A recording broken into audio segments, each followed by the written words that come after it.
নরওয়ের বিপক্ষে জয়টা অধরায় রয়ে গেল ব্রাজিলের। 2026 বিশ্বকাপের শেষ 16 ম্যাচেও পারল না নেইমার ভিনিসিয়াসরা। 2-1 গোলে হেরে এবারের আসর থেকে বিদায় নিল 5 বারের বিশ্ব চ্যাম্পিয়নরা।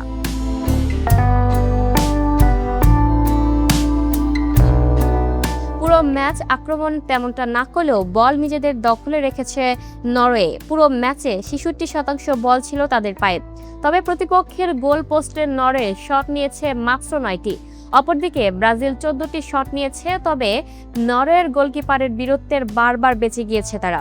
ম্যাচের 7ম মিনিটেই এগিয়ে গিয়েছিল নরওয়ে, তবে অফসাইডের কারণে সোরলতের গোলটি বাতিল হয়ে যায়। 14তম মিনিটে পেনাল্টি পায় ব্রাজিল, তবে গিমারেসের নেয়া পেনাল্টি দারুণভাবে ঠেকিয়ে দেন নরওয়ের গোলকিপার নিলন্ড। প্রথম হাফে দুই দলই কিছু গোলের জন্য শট নিয়েছিল, তবে দু দলের গোলকিপার ছিলেন অসাধারণ। দ্বিতীয় হাফেও বল নিজেদের দখলে রেখে ম্যাচ নিয়ন্ত্রণ নেয় নরওয়ে, তবে ম্যাচের ৭৯তম মিনিটে এগিয়ে যায় নরওয়ে। আন্দ্রেয়াস শেলডেরাপের ক্রস থেকে হেডে গোল করেন হল্যান্ড। এরপর গোলের জন্য মরিয়া হয়ে পড়ে ব্রাজিল, তবে উল্টো ৯০তম মিনিটে আরেকটি গোল করেন হল্যান্ড।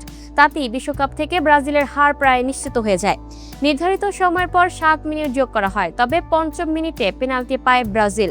তা থেকে গোল করেন নেইমার, তবে তখন অনেক দেরি হয়ে গিয়েছিল। এরপর ম্যাচের শেষ বাঁশি বাজায় রেফারি। এরপরই কান্নায় ভেঙে পড়ে ব্রাজিলের সমর্থকরা। এই হারের ফলে এখন পর্যন্ত নরওয়ের বিপক্ষে জয় পাওয়া হলো না ব্রাজিলের। এখন পর্যন্ত এই দু দলের 5 দেখায় নরওয়ের জয় 3টিতে, ড্র 2টিতে। Lucky Akter, up to date news, Dhaka.